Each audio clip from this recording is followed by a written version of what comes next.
These are the 10 extremely rich billionaires who live in strangely modest places, and they only get crazier as we move.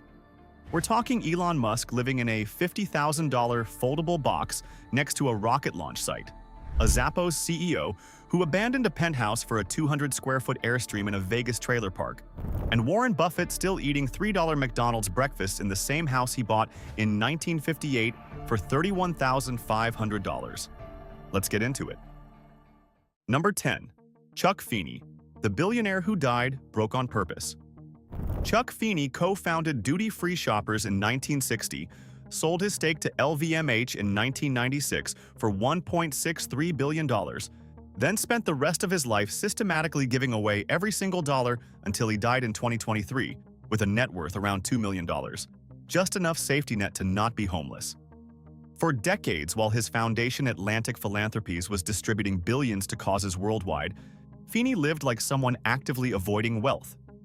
He didn't own a home or a car, flew exclusively economy class, carried his belongings in plastic bags like he was heading to a laundromat, and wore a $15 Casio watch that probably cost less than the lunch you had yesterday. He ate in modest Irish pubs and rented apartments instead of buying property, treating homeownership like it was some kind of trap for people who couldn't imagine better uses for capital. His philosophy was giving while living, the belief that wealth should solve urgent human problems immediately rather than accumulating interest in some trust after you're dead and can't see the impact. He anonymously funded peace efforts in Northern Ireland, healthcare reform in the US, and helped create Ireland's entire knowledge economy through strategic university investments. By 2020, he officially reached net worth zero, having successfully dispersed $8 billion through Atlantic Philanthropies, which he structured as a limited life foundation designed to spend everything and close rather than exist perpetually. Feeney remarkably inspired the Giving Pledge, with Warren Buffett and Bill Gates both citing him as their primary motivation for large-scale philanthropy.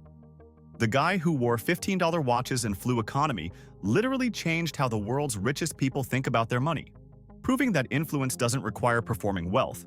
It requires deploying it strategically where it actually matters. Now think about all that for a second. You make $1.63 billion, you give away $8 billion through smart investing and grant-making, and you die with $2 million having solved actual problems rather than building monuments to yourself. Is that winning or losing? Because most billionaires never figure out which one actually creates legacy. Number 9. Graham Hill, the millionaire. Prototyping micro-luxury. Graham Hill isn't a billionaire.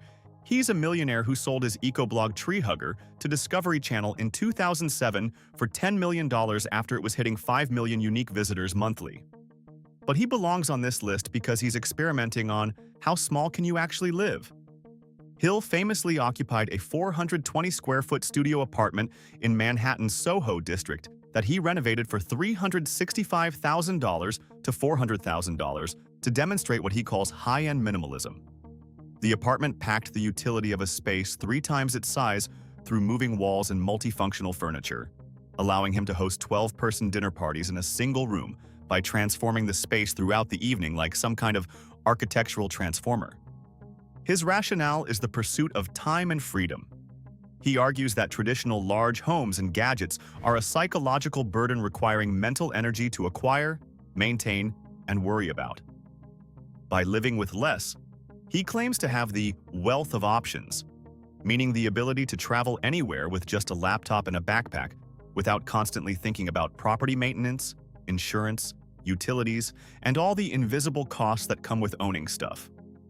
Hill founded Life Edited, a design company consulting on high-efficiency, small-footprint urban housing, and his current work focuses on scaling modular designs, including a 1,000-square-foot eco-friendly prototype in Hawaii.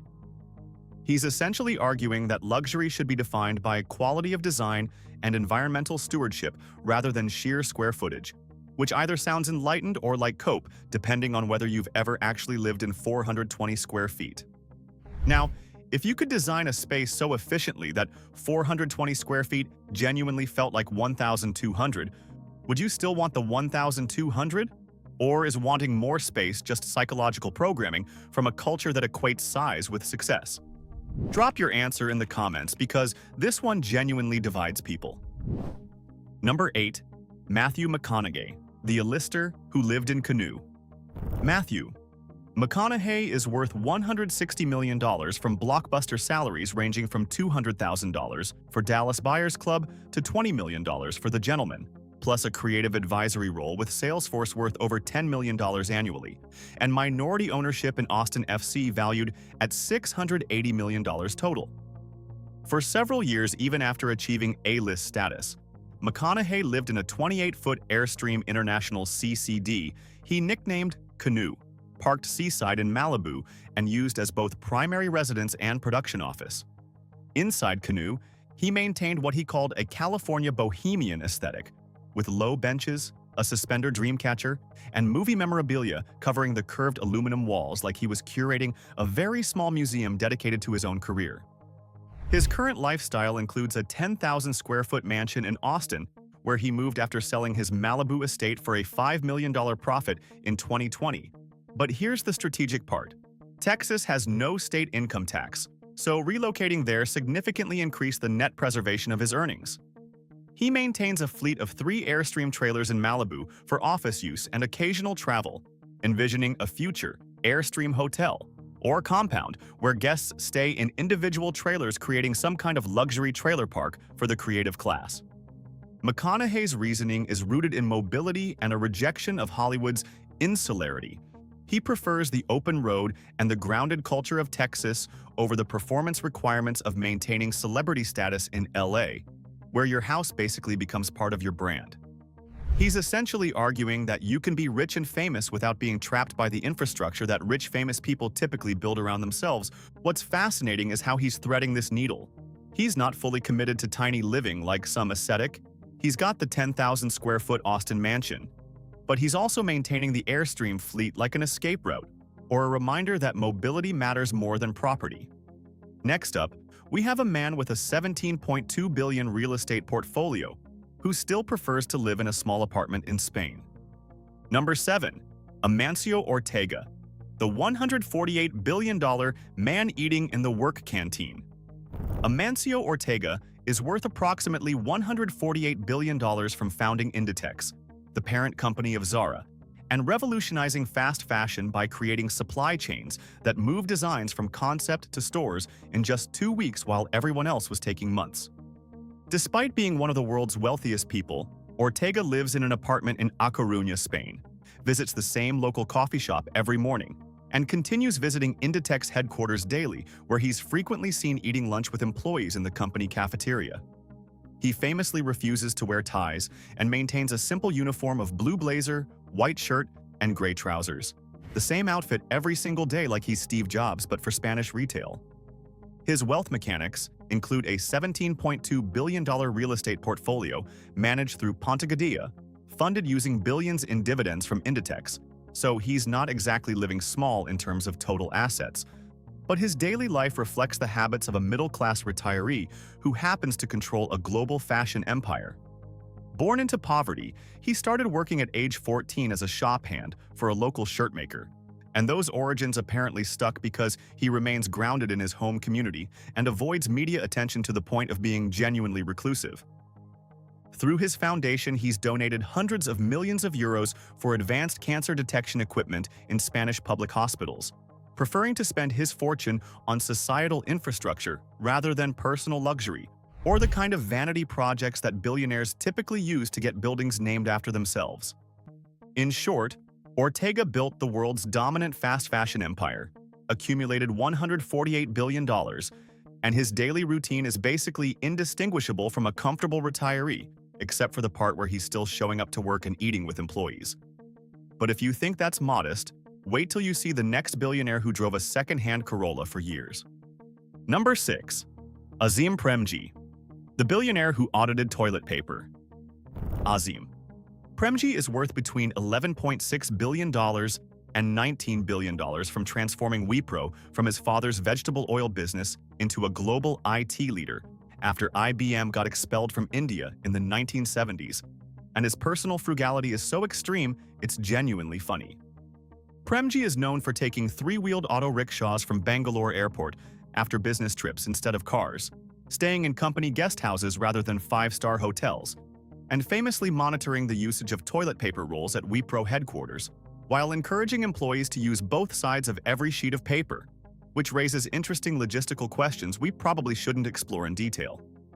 He drove a second-hand Toyota Corolla for years, and reportedly told an executive who bought a Honda Accord that he couldn't afford one, despite having the wealth to buy Ford Motor Company several times over.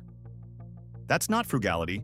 It's a clear message that if the chairman worth billions won't upgrade from a Corolla, maybe middle management doesn't need luxury sedans either. His rationale is a deep respect for resources and a belief that wealth is a trust held for society rather than personal consumption. He stated that those who are privileged to have wealth must contribute significantly to creating a better world. And in accordance with this philosophy, he's donated over $21 billion to the Azim Premji Foundation, focusing on rural education and public health in India, making him one of the largest philanthropic donors globally. Think about the psychological framework that creates. You build a $19 billion fortune, you audit toilet paper usage, and you give away $21 billion to education. The math doesn't even work unless he's donating appreciated stock, which he obviously is. But the point stands. This is someone who genuinely believes resources are sacred and waste is immoral. Ever met anyone like that in real life? Because they're exhausting at restaurants. Number 5. Ingvar Kamprad, the IKEA founder who reused tea bags. Ingvar Kamprad founded IKEA at age 17 using money his father gave him for studies, built it into a global empire worth tens of billions, and died in 2018 with an estimated net worth around $58.7 billion while behaving like someone who couldn't afford furniture from his own stores. Kamprad's personal frugality was legendary and weird.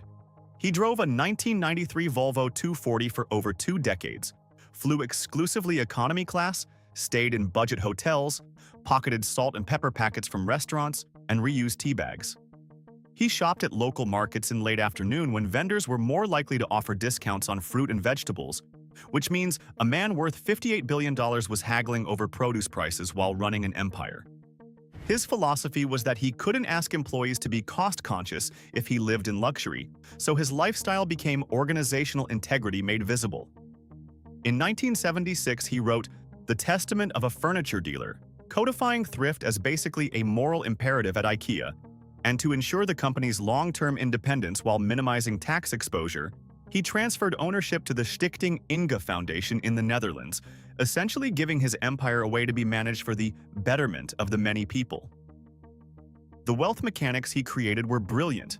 By structuring IKEA through a non-profit foundation, he avoided inheritance taxes, maintained control through board appointments, and created this narrative that IKEA exists to serve humanity rather than enrich shareholders. Whether that's genuine altruism or sophisticated tax planning is probably both. But the result is that IKEA Foundation now grants €268 million annually to poverty alleviation and disaster relief. His life makes us wonder, where's the line between principled living and just being weird about money? Number 4. Warren Buffett, the $149 billion man in a $31,500 house. Warren Buffett is the world's 6th wealthiest person worth approximately $149 billion in 2026, and he still lives in the 5-bedroom gray stucco house in Omaha, Nebraska, that he bought in 1958 for $31,500. Adjusted for inflation, that's roughly $275,000 today, which is an infinitesimal fraction of his total net worth. He drives his own car, typically an older Cadillac, stops at McDonald's every morning for breakfast, where his order rarely exceeds $3.17, usually a sausage, egg, and cheese biscuit, and drinks 5 cans of cherry Coke daily like he's personally trying to justify Berkshire Hathaway's Coca-Cola holdings through individual consumption. Buffett's wealth mechanics are the result of 7 decades of value investing through Berkshire Hathaway, identifying companies with durable competitive moats like Coca-Cola, American Express, and Geico, then holding them for decades, allowing compounding to work. He famously avoids speculative technology bubbles and focuses on intrinsic business value, which sounds boring until you realize that boring strategy created $149 billion. His philosophy is that Price is what you pay. Value is what you get. And he views luxury pursuit as wasted capital that could be better deployed through investments or philanthropy. By living simply, he remains independent of market whims and avoids what he calls frictional costs that plague other wealthy people who have to maintain estates, staff, yachts, and all the infrastructure that comes with performing wealth at scale. His ultimate goal is giving away 99% of his fortune, a journey he began with massive annual donations to the Gates Foundation and family charities. And he co-founded the Giving Pledge with Bill Gates, encouraging other billionaires to commit most of their wealth to philanthropy. Stop and think about this for a second. You compound capital for 70 years, you become worth $149 billion, and your daily routine involves a $3 McDonald's breakfast and the same house you bought before most people's parents were born. Is that discipline, stubbornness, or a fundamental misunderstanding of what money is actually for? Comments. Section. Go. Number 3. Nicolas Berggruen, the philosophical nomad who lived in hotels. Nicolas Berggruen spent over a decade as the homeless billionaire worth $3.1 billion, living without a fixed address as a deliberate rejection of what he called the imprisoning nature of material ownership. Starting in 2000, Berggruen liquidated his primary homes, including an island off Miami and a Fifth Avenue penthouse in Manhattan, then spent 12 years living in hotels like the Peninsula in Beverly Hills and Claridge's in London, carrying only a small bag with books, an iPhone, and a change of clothes. His private jet served as primary workspace and residence, which is technically homeless if you define home as a fixed property, but practically homeless is pretty generous when your fallback is a private jet. His wealth comes from Berggruen Holdings, a private investment firm he founded in 1984, specializing in buying distressed companies with high debt, stabilizing operations, and either holding for long-term cash flow or selling at significant profit. The portfolio expanded from New York real estate to global interest in media, agriculture, and retail. The rationale for his nomadic existence was the pursuit of ideas over things. Berggruen believed that maintaining luxury properties consumed mental energy, better spent on his philosophical think tank, the Berggruen Institute, which promotes economic prosperity and democratic reform while awarding a $1 million annual philosophy prize. In 2016, following the birth of his 2 children via surrogacy, he finally put down roots by purchasing multiple units in Sierra Towers high-rise in West Hollywood, creating what he calls a vertical home that maintains minimalist gallery-like aesthetics while providing space for his family. So the philosophical nomad eventually got a home when kids arrived, which either validates traditional family values or proves that minimalism only works until you need to deal with children's stuff. Here's what's interesting. Berggruen gave up fixed property to focus on philosophy and global governance, but he kept the private jet. What does that tell you about which conveniences are actually necessary versus which ones are just cultural expectations? Because you can apparently live without a house but not without intercontinental flight on demand. Number 2. Tony Hsieh, the Zappos CEO who built Lamapolis. Tony Hsieh was worth $850 million when he died in 2020, having sold Link Exchange to Microsoft at age 24 for $265 million, then transforming Zappos into a corporate culture case study before Amazon acquired it in 2009 for $1.2 billion. And his approach to wealth was treating it as fuel for urban experiments. Despite capacity for luxury, she abandoned a 23rd floor penthouse to live in a 200-square-foot Airstream trailer in a downtown Las Vegas trailer park he personally branded as Lamapolis. Yeah, a billionaire created a trailer park and named it after llamas. His Airstream was a 2013 International CCD, customized with high-tech appliances and sleek minimalist interior, basically turning a $48,000 trailer into a Silicon Valley aesthetic statement. His rationale was collisionability, the idea that innovation sprouts from serendipitous random interactions between people. So by living in a dense community of entrepreneurs and artists, he aimed to foster a village atmosphere that a traditional mansion would isolate him from. He committed $350 million of his own money to revitalize the Fremont Street area, investing $200 million in real estate and $50 million each in small businesses, education, and tech startups. Hsieh valued return on community, ROC, far above traditional financial ROI, measuring success by the quality and frequency of human connections rather than profit margins. He lived like a nomad to stay close to the collisions he believed generated human happiness, turning downtown Vegas into his personal social experiment about whether density and diversity create innovation. Following his untimely death in 2020 from a house fire in Connecticut, his estate became subject to intense litigation because he died without a valid will, leaving his $500 to $840 million fortune to be administered by his family under Nevada law, which is genuinely wild considering how much he thought about systems and communities, but apparently never got around to estate planning. It's quite ironic that Hsieh spent years optimizing for community collisions and built an entire philosophy around intentional living, and still died without the most basic wealth planning document. Whether that's cosmic irony or proof that even billionaires can procrastinate, we're now moving on to our number one spot, and it's none other than the richest man in the world. Number 1. Elon Musk, the $839 billion man in a $50,000 box. Elon Musk sits at number 1, worth approximately $839 billion as of early 2026, and his primary residence is a 375 to 400 square foot prefabricated Boxabl Casita in Boca Chica, Texas that retails for roughly $50,000 and sits adjacent to the SpaceX Starbase facility. In May 2020, Musk famously declared he would sell almost all physical possessions and own no house, then actually did it, liquidating a $100 million residential portfolio, including 7 Bel Air mansions and the historic Twin Palms estate in Palm Springs. The Casita is a mass-produced foldable studio apartment containing a queen bed, compact kitchen with microwave and refrigerator, and a bathroom with tub shower, and Musk converted the garage into a 3rd bedroom to accommodate his unique domestic situation involving 14 children with different mothers.